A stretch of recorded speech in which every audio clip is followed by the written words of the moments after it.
A reunião secreta.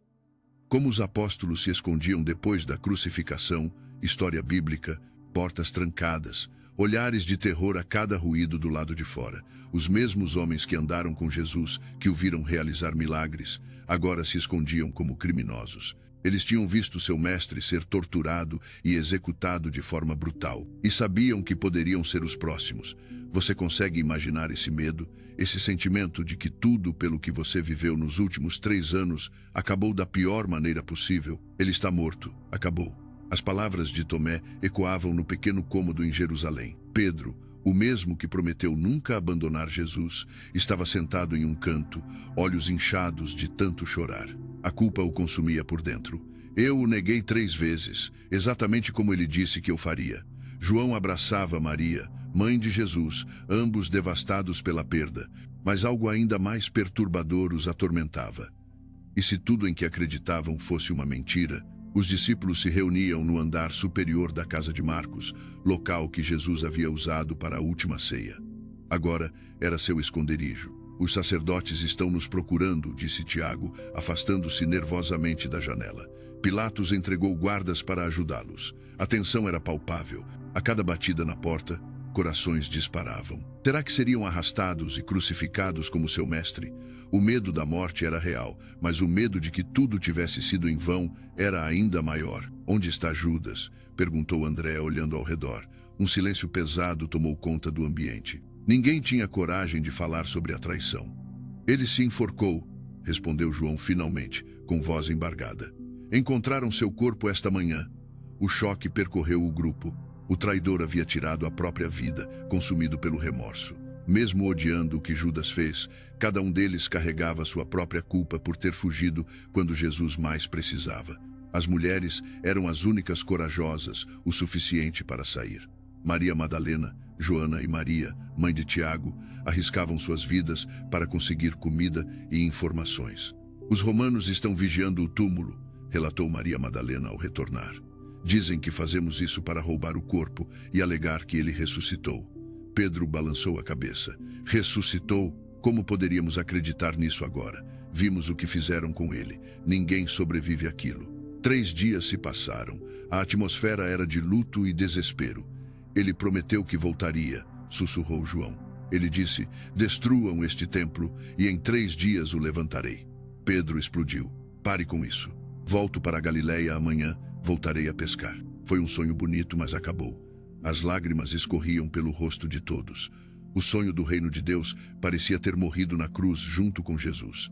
Mas então, alguém bateu na porta. O silêncio foi instantâneo. Olhares de pânico cruzaram o ambiente. Quem está aí? Perguntou Tiago com voz trêmula. Abram! Uma voz feminina gritou do outro lado. Relutantes, destrancaram a porta. Maria Madalena entrou ofegante, o rosto uma mistura de confusão e êxtase. O túmulo está vazio. Jesus está vivo. Ninguém acreditou. Como poderiam? A morte era definitiva. Todos sabiam disso. Você está delirando de tristeza, disse Tomé, segurando os ombros dela. Vimos o que fizeram com ele. Ninguém sobrevive a uma crucificação romana. Os outros concordaram, mas Maria insistia. Ele falou comigo, chamou meu nome. Pedro e João se entreolharam. Mesmo assim, eles precisavam verificar. Vamos ao túmulo, decidiu Pedro. O que encontrariam mudaria tudo, ou confirmaria seu pior pesadelo. Enquanto Pedro e João corriam para o túmulo, os outros permaneciam trancados, debatendo. Se o corpo sumiu, seremos acusados, temia Bartolomeu. Os romanos dirão que nós o roubamos. O medo crescia. Não bastasse perder seu mestre, agora enfrentariam acusações de conspiração contra Roma. A situação piorava a cada hora. Mas por que Maria estava tão convencida? O que ela realmente viu? E por que seu terror havia se transformado em uma alegria inexplicável? Pedro e João retornaram pálidos, como se tivessem visto um fantasma. O túmulo está vazio, confirmou João. As faixas de linho estão lá, dobradas, mas o corpo desapareceu. O caos tomou conta do ambiente. Alguns gritavam que os romanos levaram o corpo, outros suspeitavam dos sacerdotes. Isso só vai piorar tudo, lamentou Mateus. Agora vão nos caçar com ainda mais determinação. O medo atingiu níveis insuportáveis. Enquanto discutiam, não perceberam que alguém mais havia entrado no recinto. A paz esteja com vocês. A voz familiar congelou todos no lugar. No centro da sala estava Jesus, o mesmo que viram ser crucificado, o mesmo cujo corpo foi perfurado por uma lança para confirmar sua morte, com marcas nos pulsos e nos pés. Por que estão perturbados? Por que dúvidas surgem em seu coração? Vejam minhas mãos e meus pés. Toquem-me e vejam. O choque era absoluto. Outros recuaram contra a parede. É um espírito, gritou um deles. Jesus sorriu. Um espírito não tem carne nem ossos, como vocês estão vendo que eu tenho. Então, estendeu as mãos. As cicatrizes dos pregos eram reais, palpáveis. Vocês têm algo para comer? Perguntou. Trêmulo, Pedro ofereceu um pedaço de peixe assado. Era real. Tomé não estava presente naquela noite. Quando os discípulos contaram o que aconteceu, ele foi categórico. Se eu não vir as marcas dos pregos em suas mãos, não colocar meu dedo onde estavam os pregos e não puser minha mão em seu lado, não crerei. Uma semana se passou. Novamente estavam reunidos, portas trancadas. Desta vez, Tomé estava presente. E novamente, Jesus apareceu no meio deles. Coloque seu dedo aqui, veja minhas mãos. Estenda sua mão e coloque-a em meu lado. Pare de duvidar e creia. Meu Senhor e meu Deus, exclamou Tomé, caindo de joelhos. Os mesmos homens que se escondiam em terror agora experimentavam algo que desafiava toda a lógica humana. Durante 40 dias, Jesus apareceu repetidamente. Não como um espírito ou alucinação, mas como um homem de carne e osso que comia com eles, caminhava com eles e ensinava com autoridade. Mas o mais intrigante, por que as autoridades nunca contestaram essas aparições? Os sacerdotes e romanos poderiam ter encerrado tudo apresentando o corpo de Jesus. Em vez disso, pagaram os guardas para mentir, dizendo que os discípulos roubaram o corpo enquanto dormiam. Uma história absurda. Soldados romanos admitindo que dormiram em serviço. Isso seria punido com execução. Ainda assim, foi a melhor explicação que conseguiram fabricar. Enquanto isso, algo extraordinário acontecia com aqueles homens comuns e assustados. A transformação era inexplicável. Os mesmos pescadores sem educação formal, que se escondiam aterrorizados agora, discutiam teologia profunda.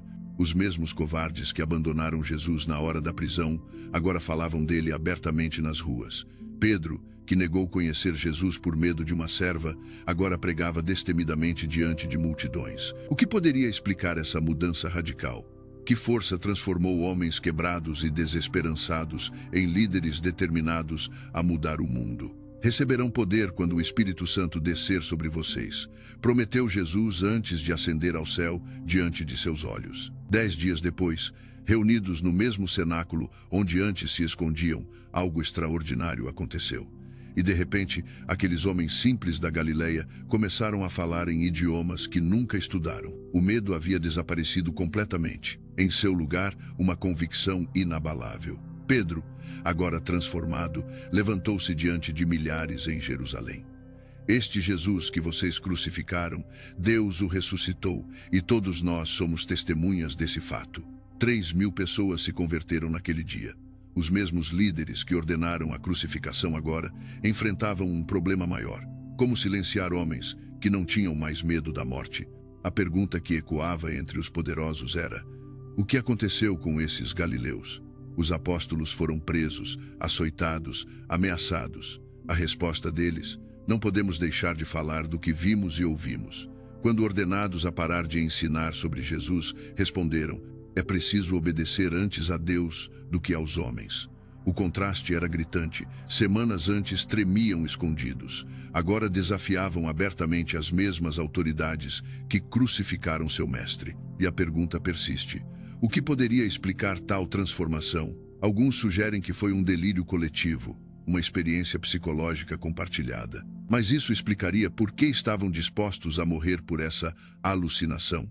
Outros teorizam que foi uma conspiração elaborada, mas pessoas morrem por mentiras que acreditam ser verdades, não por mentiras que sabem ser falsas. Qual mentiroso seria torturado até a morte insistindo que sua história é verdadeira, quando poderia simplesmente se retratar e viver? Um após outro, aqueles homens foram martirizados por sua convicção. Pedro, crucificado de cabeça para baixo. André, crucificado em uma cruz em forma de X. Praticamente todos morreram violentamente e poderiam ter evitado esse destino com simples palavras. Foi tudo inventado, mas nenhum deles o fez. Nem um único apóstolo se retratou sob tortura. O mais intrigante, essas mesmas pessoas tinham abandonado Jesus quando ele foi preso. Não eram heróis naturais ou fanáticos suicidas. Eram pessoas comuns que amavam suas famílias e suas vidas. Então, o que os transformou de covardes em mártires? Que experiência foi tão poderosa que os fez enfrentar torturas inimagináveis com serenidade, cantando hinos enquanto eram executados? A história desses homens desafia toda a lógica humana. Como explicar que pescadores iletrados escreveram textos que filósofos ainda estudam 2 milênios depois? Como explicar que, sem exércitos ou recursos, conquistaram o império mais poderoso do mundo? Como explicar que uma fé, nascida em um obscuro canto do Império Romano, se tornou a maior religião do planeta? E tudo começou com homens traumatizados, escondidos em um quarto, paralisados pelo medo. Quaisquer que sejam suas crenças pessoais, esta transformação permanece um dos maiores enigmas psicológicos da história. O que realmente aconteceu naquele cenáculo? O que transformou pescadores assustados em revolucionários, dispostos a morrer pelo que acreditavam? O que viram que os convenceu tão completamente? E o que isso significa para nós hoje, quando enfrentamos nossos próprios medos e crises de fé?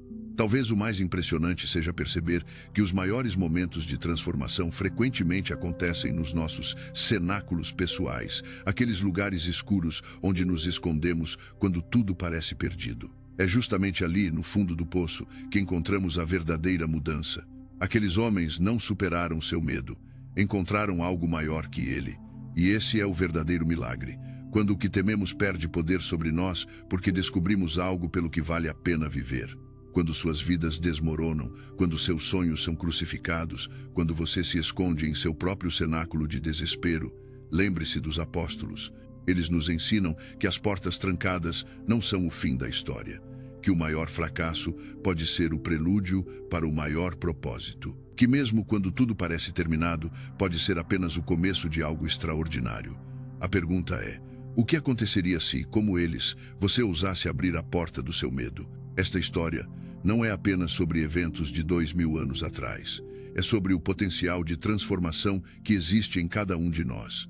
Sobre como o medo pode se tornar coragem, a dúvida pode se tornar convicção, e a derrota pode se tornar o começo de uma revolução pessoal. Os apóstolos mudaram o mundo não porque eram especiais, mas porque experimentaram algo que os transformou completamente. E talvez este seja o verdadeiro milagre que ainda continua acontecendo hoje. Pessoas comuns encontrando um propósito extraordinário, mesmo nos momentos mais sombrios. Irmão e irmãs, se essa história mexeu com você tanto quanto mexeu comigo, me ajuda aqui.